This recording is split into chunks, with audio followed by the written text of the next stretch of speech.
वालेकुम, बिस्मिल्लाहिर्रहमानिर्रहीम। आज हम कंसोल एप्लीकेशन के C# के कंसोल एप्लीकेशन के फर्स्ट प्रोग्राम में देखेंगे कि किस तरह से वेरिएबल डिक्लेयर किया जाता है।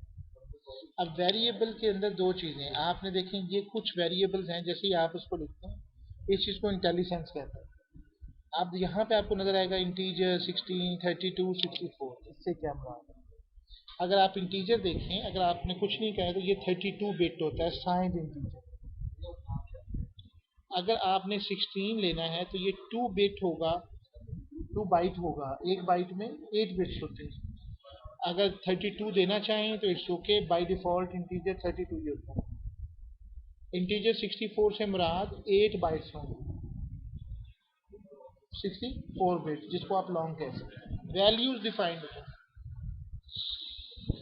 अगर आपने इंटीजर दिया है और फॉर एग्जांपल मैं इंटीजर देता हूँ, अभी इसमें भी गौर करें। एक होता है इंटीजर आई बड़ा, जिसके अंदर आई बड़ा होता है, वो उसकी क्लास में शुमार हो जाता है। ये देखिए ज़रा, ये स्ट्रक्ट है, नज़र आएगा आपको।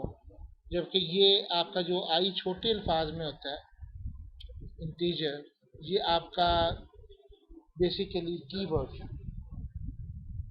कीवर्ड्स वो होते हैं जिनको लैंग्वेज परमिट करती है, जो किसी खास मकसद के लिए इस्तेमाल किए जाते हैं। इंटीजर है, फॉर एग्जांपल मैं कहता हूँ जी नंबर 1 है, नंबर 2 है, या रिजल्ट है। इनको मैंने इनिशियलाइज किया नहीं है बल्कि डिक्लेयर किया है। अगर बिलफर्ज मैं रिजल्ट में नंबर 1 प्लस नंबर 2 कर देता हूँ तो ये एरर आ रहा है रेड कलर का। कहता है use of unassigned local variable number 1। वो कहता है जी कि आपने नंबर 1 और नंबर 2 को कोई वैल्यू असाइन नहीं की है, उसके बगैर आप इसको जमा कर रहे हैं, ये ऑपरेशन इलीगल। अगर मैं नंबर 1 के साथ लेट्स सपोज 44 कह दूं तो इसको असाइनमेंट भी कहेंगे, इनिशियलाइजेशन भी कहेंगे। किसी भी वेरिएबल को आप जब डिक्लेयर करेंगे तो बगैर इनिशियलाइजेशन के आप उनका सम या उसके ऊपर कोई ऑपरेशन परफॉर्म। अगर देखें कि मैंने अब यहाँ से हटा दिया और 78, तो अब इसका ये मसला ख़त्म हो जाए। तो दो डिफरेंट चीज़ें। लेट्स सपोज आप समझें कि अगर मैंने इंटीजर ही हटा दिया तो एरर फिर जनरेट हुए। वो अब एरर पहले इस पे है, the name number 1 does not exist in the current context. यहाँ कंटेक्स्ट क्या मुराद है? ये जो प्रोग्राम है इसको कंटेक्स्ट कहते हैं। वो कहता है कि इस प्रोग्राम के अंदर आपने नंबर 1 को डिफाइन नहीं किया कि नंबर 1 क्या चीज़ है, आया ये फंक्शन है, इंटीजर है, वेरिएबल है, क्लास है, क्या चीज़ है, मुझे नहीं आपने इसके बारे में इन्फॉर्म किया। ये जो साथ साथ में मैं आपको एरर चेक करा रहा हूँ, आपको एरर पढ़ना है कि मैंने ये एरर पढ़ा है, इसका क्या मतलब है। ये अगर मैं इसको नहीं, ज़रूरी नहीं है कि मैं इसको डबल दे सकूँ, इंटीजर दूँ। मेरे पास कई तरह से परमिट्स हैं, जैसे इंटीजर है, डबल है, लॉन्ग है। क्या मैं स्ट्रिंग दे सकता हूँ इसको? अब देखिए, अगर मैंने स्ट्रिंग दिया, अब एरर कहता है can not implicitly convert type into integer to. कहता है मैं इसको 45 को उड़ा के इसको स्ट्रिंग में तब्दील नहीं कर सकता। क्यों?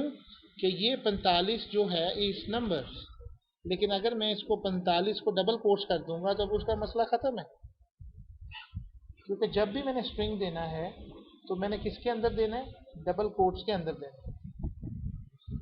लेट्स सपोज अगर मैंने इसको करैक्टर दे दिया तो इसको फिर इतराज है। इम्प्लिसिटली कन्वर्ट का मतलब होता है कि जो कंप्यूटर आपके लिए ऑटोमेटिक परफॉर्म कर देता है। इम्प्लिसिटली नहीं हो रहा तो एक्सप्लिसिटली होगा। अगर एक वैल्यू दे दूंगा सिंगल कोट के अंदर तो उसका मसला ख़त्म हो जाएगा।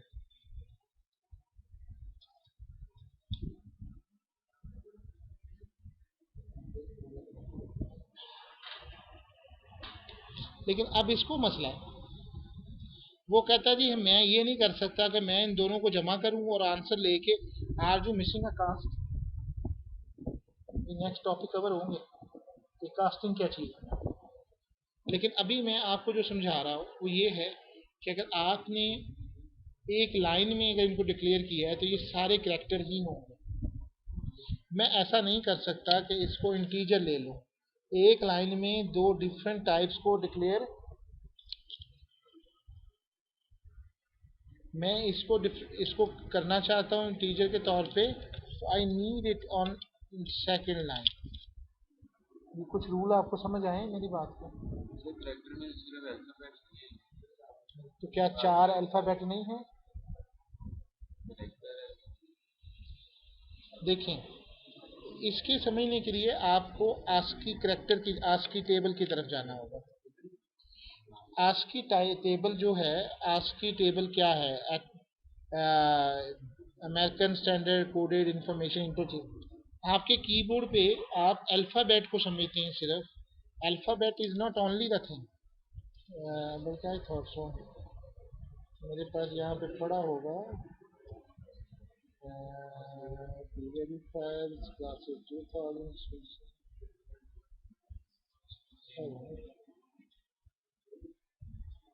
नेट चला गया।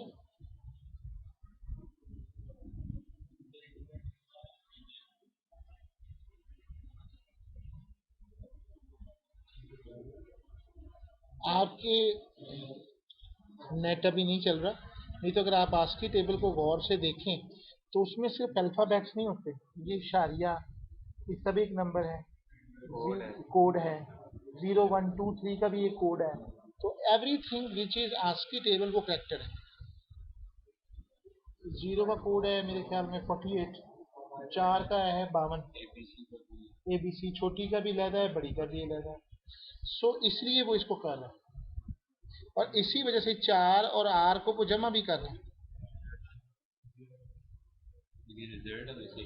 बिल्कुल आएगा। अगर 4 का कोड है 48, सॉरी 52, और R का कोड है फॉर एग्जांपल 70, तो 50 और 70 को जमा करके जो उसका कोड होगा वो डिस्प्ले करते हैं।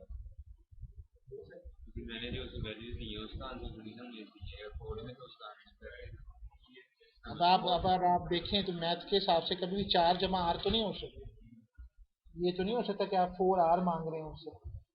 तो ऑब्वियसली उसके पीछे थिंकिंग तो आपको कंप्यूटर वाली रखनी होगी कि 4 का कोड है और R का भी कोड है, आप उनको जमा कर रहे हैं। अदरवाइज तो कोई मैथ का असूल नहीं है कि आप A जमा B करें और आंसर आपको C मिले। ठीक हो गया ना? So this is known as a variable declaration and initialisation. अच्छा, अब अगर आपने फॉर एग्जांपल, मैं एक नंबर 1 है और इज इक्वल टू 78, और नंबर 2 इज इक्वल टू 45, और एक रिजल्ट है। ये मैंने गलती ये की है, यहाँ फिर आपको कॉमा देना होगा। बिल्कुल। अच्छा, एक और काम, आप इन दो वेरिएबल के दरमियान स्पेस नहीं दे सकते। दूसरा रूल है 1 पहले नहीं आ सकता। तीसरा रूल है कि एन ओ स्टार इस तरह की कोई चीज़ नहीं दे सकते आप सिर्फ अंडर 1 दे सकते हैं। नहीं, आप ये भी नहीं कर सकते इंटीजर इंटीजर रख लें, कीवर्ड्स नहीं रख सकते, जैसे इंटीजर फॉर नहीं दे सकते। बात को समझ गए? ये आपके रूल्स हैं। अब अगर आपने system dot console dot out, ये सिस्टम डॉट मेन क्लास है आपकी यूजिंग सिस्टम, इसके अंदर कंसोल है, ये भी क्लास है।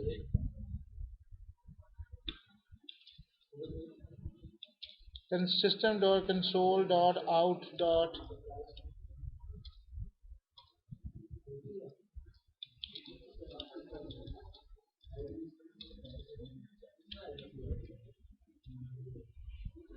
अच्छा अब देखिए, only assignment represent the standard input output and error stream for console operation. System dot out console dot out dot uh,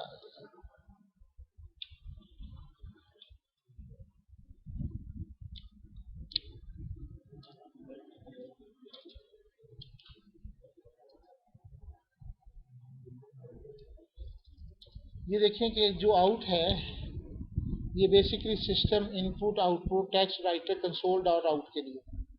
इसका पहचान रखनी है आपने कि ये इसके साथ ना वो जिस तरह वो रैंक सा आ जाता है, ये उसके लिए प्रेजेंट होता है, में टूल्स में आ जाता है।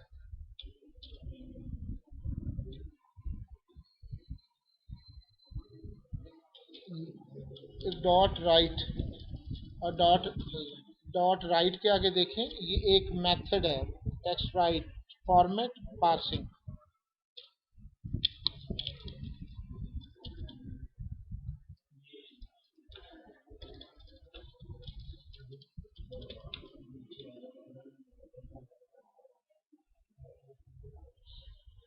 अब इसको चलाएं, ये एक ब्लैक स्क्रीन के ऊपर आपका लिखेगी।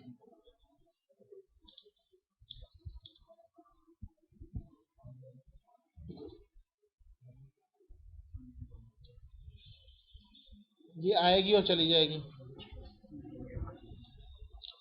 क्योंकि देखें ज़रा गौर करें, आपने इंस्ट्रक्शन उसको दी कि भाई एक तो 2 वेरिएबल लेगा जो भी वो काम करे।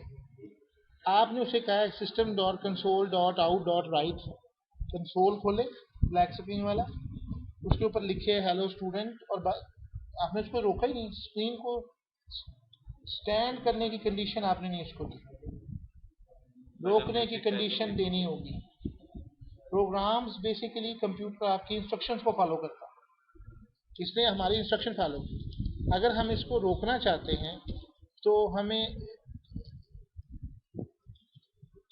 रीड करना होगा।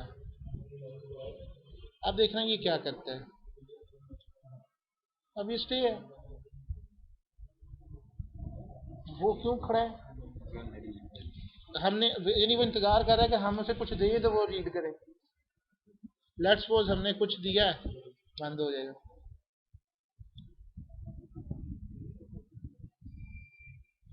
राइट का मतलब उसका कंसोल के ऊपर राइट करना, और रीड का मतलब क्या है कि वो अब आपसे वेट कर रहा है। ये जो कर्सर यहाँ पे खड़ा है, it means he needs some input.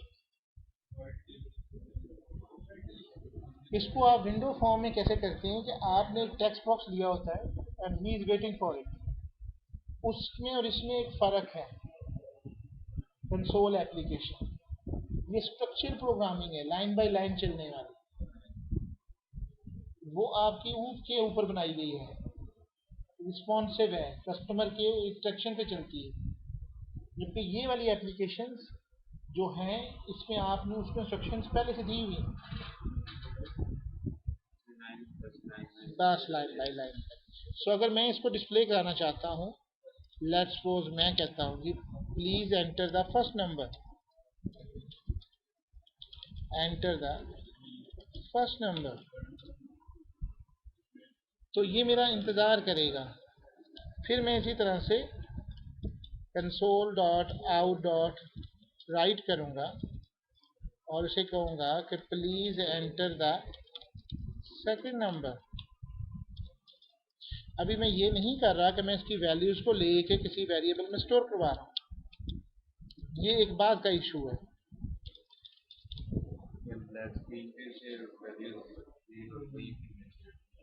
जी ये देखें ये रुका हुआ है 45,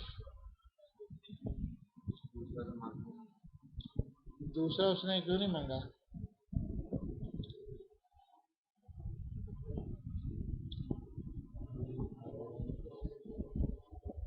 ये सारी चीज़ें वन बाय वन डिस्कशन होगी। अभी हमारे पास ये डिस्कशन थी कि आपने वेरिएबल किस तरह से डिक्लेयर करना है। Thank you very much.